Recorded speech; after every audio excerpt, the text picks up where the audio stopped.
Hi hello ನಮಸ್ತೆ, ನಾನು Sheela C Shetty, fashion journalist. ನೀವು ನೋಡ್ತಾ ಇದ್ದೀರಾ ವಿಶ್ವವಾಣಿ ಟಿವಿ ಸ್ಪೆಷಲ್. ಈಗ ನಮ್ಮ ಜೊತೆ ಇದ್ದಾರೆ ಮಿಸ್ ಯೂನಿವರ್ಸ್ ಕರ್ನಾಟಕ ವಂಶಿ ಅವರು. Hello Vamshi. Hello congratulation. Thank you. Okay, ಈಗ ಒಂದು rapid round questions. Miss universe Karnataka is equal to Vamshi ಆಗೋಗಿದೆ. ಸೊ ಹೇಗೆ ಡಿಫೈನ್ ಮಾಡ್ಕೊಳ್ತೀರಾ ನಿಮ್ಮನ್ನು ನೀವು? ಸಾಧಕಿ, ಅಚೀವರ್. ವಾವ್. ಓಕೆ, ನಿಮ್ಮ ಫ್ಯಾಷನ್ ಐಕಾನ್ ಯಾರು? Deepika Padukone. Okay, fashion designer? So ಇಷ್ಟು ಬ್ಯೂಟಿಫುಲ್ ಆಗಿರೋ ಗೌನ್ ಹಾಕೊಂಡಿದ್ದೀನಿ, ಅಫ್ಕೋರ್ಸ್ ಚಂದನ್ ಗೌಡ. ಓಕೆ, ಚಂದನ್ ಗೌಡ ಅಂದರೆ ನಮ್ಮ main designer of miss universe Karnataka. ತುಂಬ ಬ್ಯೂಟಿಫುಲ್ ಗೌನ್ ಡಿಸೈನ್ ಶೋಕೇಸ್ ಮಾಡಿದ್ದಾರೆ. ಸೊ ಅವ್ರಿಗೆಲ್ಲ ಕ್ರೆಡಿಟ್ಸ್ ಕೊಡೋಕ್ಕೆ ಇಷ್ಟಪಡ್ತೀನಿ. ಓಕೆ, ಸೊ ನಿಮ್ಮ ಇನ್ಸ್ಪೈರಿಂಗ್ ವುಮನ್ ಯಾರು? Sushmita Sen. Today, May 21st, I think it was her landmark day for her. So I remember that post. So morning, it was a very inspiring post. So ಅವರ ನನ್ನ inspiration ಅಂತ ಹೇಳಕ್ಕೆ ಇಷ್ಟಪಡ್ತೀನಿ. Fashionable ಆಗಿರೋಂಥ actor ಅಥವಾ actress ಯಾರು ನಿಮಗಿಷ್ಟ? Evergreen Ramya. ಯಾ.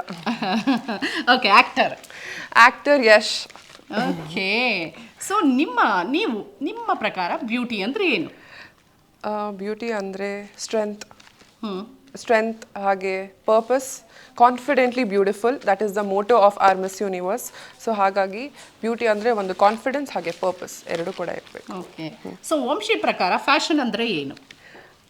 Fashion ಅಂದರೆ ನಿಮ್ಮ ಪರ್ಸ್ನಾಲಿಟಿ. ಸೊ ನಿಮ್ಮ ಪರ್ಸ್ನಾಲಿಟಿ ಹೇಗಿದೆ ಅದನ್ನು ಹೇಗೆ ಪೋರ್ಟ್ರೇ ಮಾಡ್ತೀರಾ ಅದೇ ಫ್ಯಾಷನ್. ಸೊ ಫ್ಯಾಷನಲ್ಲಿ ನಿಮ್ಮ ಪರ್ಸ್ನಾಲಿಟಿ ಪೋರ್ಟ್ರೇ ಆಗಬೇಕು. So it's all about personality. Kannada ಪ್ರೀತಿಯನ್ನು ಹೇಗೆ ವ್ಯಕ್ತಪಡಿಸ್ತೀರಾ? ಕನ್ನಡ ಪ್ರೀತಿ ಇವಾಗ ಅದೇ ಹೇಳಿದೆ, ನನ್ನ ಜಿಲ್ಲೆ ಚಿಕ್ಕಮಂಗ್ಳೂರಿಗೆ ಹೋಗಿಬಿಟ್ಟು ನನ್ನ ವ್ಯಾಕ್ಸಿನೇಷನ್ ಡ್ರೈವ್ ಆಗಿರ್ಬೋದು ಅಥವಾ ಈ ಇನಿಷಿಯೇಟಿವ್ ತಗೊಂಡು ಹೇಗೆ ಇದ್ರ ಬಗ್ಗೆ ಒಂದು ಅವೇರ್ನೆಸ್ ಕ್ರಿಯೇಟ್ ಮಾಡಬೇಕು ಅಂತ ಇಷ್ಟಪಡ್ತಾ ನಾನು ಕೂಡ ಇವಾಗ ಕನ್ನಡದಲ್ಲಿ ಅದ್ರ ಬಗ್ಗೆ ಎಷ್ಟು ಆಗುತ್ತೋ ಅಷ್ಟು ಮಾತಾಡೋಕ್ಕೆ ಇಷ್ಟಪಡ್ತೀನಿ. ಸೊ ನನ್ನ ತಂದೆ ಕೂಡ ಹೆಮ್ಮೆ ಇದೆ, ಅವ್ರು ಹೇಳ್ತಾ ಇದ್ರು ನೀನು ಬರಲೇಬೇಕು ಚಿಕ್ಕಮಂಗ್ಳೂರಿಗೆ ಬಂದುಬಿಟ್ಟು ಏನಾದರೂ ಮಾಡಬೇಕು ಅಂತ. ಸೊ ಅಲ್ಲಿ ಹೋದಾಗ ಕನ್ನಡದಲ್ಲಿ ಮಾತಾಡಬೇಕು ಅಂತ ನಾನು ತುಂಬ ಎಕ್ಸೈಟೆಡ್ ಆಗಿದ್ದೀನಿ. ಅದನ್ನು ಖಂಡಿತ ಮಾಡ್ತೀನಿ. ಸೊ ನೀವು miss universe Karnataka title win ಆದ ತಕ್ಷಣವೇ ಏನು ಅನ್ನಿಸ್ತು ನಿಮಗೆ? ಫಸ್ಟ್ ಮಾಡಿದ್ದೇನು? ಫಸ್ಟ್ ನಾನು ಗ್ರೇಟ್ಫುಲ್ ಟು ಗಾಡ್ ಅಂತ ಹೇಳ್ಬೋದು. ಅದು ಯಾವಾಗಲೂ ದೇವ್ರ ಹತ್ರ ಕೇಳ್ಕೊಳ್ತಾ ಇದ್ದೆ, ನನಗೆ ಒಂದು ಬ್ರೇಕ್ ಥ್ರೂ ಅವ್ರ ಸಕ್ಸಸ್ ಬೇಕು ಲೈಫಲ್ಲಿ ಅಂತ, ಒಂದು ರೆಕಗ್ನಿಷನ್ ಬೇಕು ಅಂತ. ಸೊ ನನಗೆ ಯಾವಾಗ ಫಸ್ಟು ಕಿರೀಟ ನನ್ನ ತಲೆ ಮೇಲೆ ಬಂತು ಆವಾಗ ನಾನು ಅದೇ ದೇವ್ರಿಗೆ ನಾನು ಧನ್ಯವಾದಗಳು ಹೇಳಿದೆ. So definitely. So miss universe Karnataka ಆಗಿ ನೀವು ಏನಾದರೂ 3 ಟಿಪ್ಸ್ ಕೊಡೋದಾದರೆ ಫ್ಯಾಷನ್ ಲವರ್ಸ್ಗಾಗ್ಬೋದು ಅಥವಾ ಅಪ್ಕಮಿಂಗ್ ಕಂಟೆಸ್ಟೆಂಟ್ಸ್ಗಾಗ್ಬೋದು, ಏನು 3 ಟಿಪ್ಸ್ ಕೊಡ್ತೀರಾ? ಸೊ ನಿಮ್ಮ ಮೇಲೆ ನಿಮ್ಗೆ ಯಾವಾಗಲೂ ನಂಬಿಕೆ ಇರಬೇಕು. ಸೊ ಲೈಫಲ್ಲಿ ನಾನು ಏನಾದರೂ ಒಂದು ಸಾಧಿಸ್ತೀನಿ ಅಂತ ಯಾವಾಗಲೂ ಆ ಛಲ, ಹಠ ಮತ್ತು ಕಾನ್ಫಿಡೆನ್ಸ್ ಇರಲೇಬೇಕು. ಅದನ್ನು ನಾನು ಹೇಳೋಕ್ಕೆ ಇಷ್ಟಪಡ್ತೀನಿ. ಸೆಕೆಂಡ್ಲಿ, ನಿಮ್ಮ ಏನೇ ಪ್ಲಸ್ ಪಾಯಿಂಟ್ ಇರ್ಬೋದು, ನಿಮ್ಮಲ್ಲಿ ನೀವು ಏನು ಪ್ಲಸ್ ಪಾಯಿಂಟ್ ಅನಿಸುತ್ತೋ ಅದ್ರ ಬಗ್ಗೆ ಯಾವಾಗಲೂ ಜಾಸ್ತಿ ಅಟೆನ್ಷನ್ ಕೊಡಿ. ಸೊ ಅದನ್ನು ಯುಟಿಲೈಸ್ ಮಾಡ್ಕೊಳ್ಳಿ, ಅದನ್ನು ಹೇಳೋಕ್ಕೆ ಇಷ್ಟಪಡ್ತೀನಿ.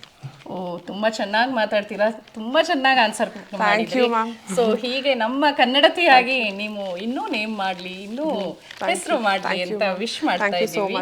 And best wishes. ನಿಮ್ಮ ಮುಂದೆ ಬಹಳಷ್ಟು ಸವಾಲುಗಳಿದೆ, ಚಾಲೆಂಜಸ್ ಇದೆ. ಸೊ ಆ ಚಾಲೆಂಜಸ್ ಎಲ್ಲ ಫೇಸ್ ಮಾಡಿ ನಮ್ಮ ಕನ್ನಡತಿಯಾಗಿ, ನಮ್ಮ ರಾಜ್ಯದ ಪ್ರತಿನಿಧಿಯಾಗಿ ಅಲ್ಲಿ ಕಂಟೆಸ್ಟೆಂಟ್ ಆಗಿ ಸೊ ವಿಜೇತರಾಗಿ ಬರ್ಬೇಕು ನೀವು. Thank you so much. ಅಲ್ಲಿ ಡೆಫಿನೆಟ್ಲಿ ನನ್ನ ಕೈಯಲ್ಲಿ ಏನಾಗುತ್ತೋ ಎಲ್ಲ ಥರ ಶ್ರಮೆ ಹಾಕಿ ಸೊ ಡೆಫಿನೆಟ್ಲಿ ಅಲ್ಲಿ win the crown. Miss universe Karnataka beauty ಪೆಜೆಂಟ್ನಲ್ಲಿ ವಿನ್ನರ್ ಆಗಿರೋವಂಥ ವಂಶಿ ಅವರಿಗೆ ವಿಶ್ವವಾಣಿ ಟಿವಿ ಸ್ಪೆಷಲ್ ಪರವಾಗಿ congratulations and best wishes for future projects. Thank you.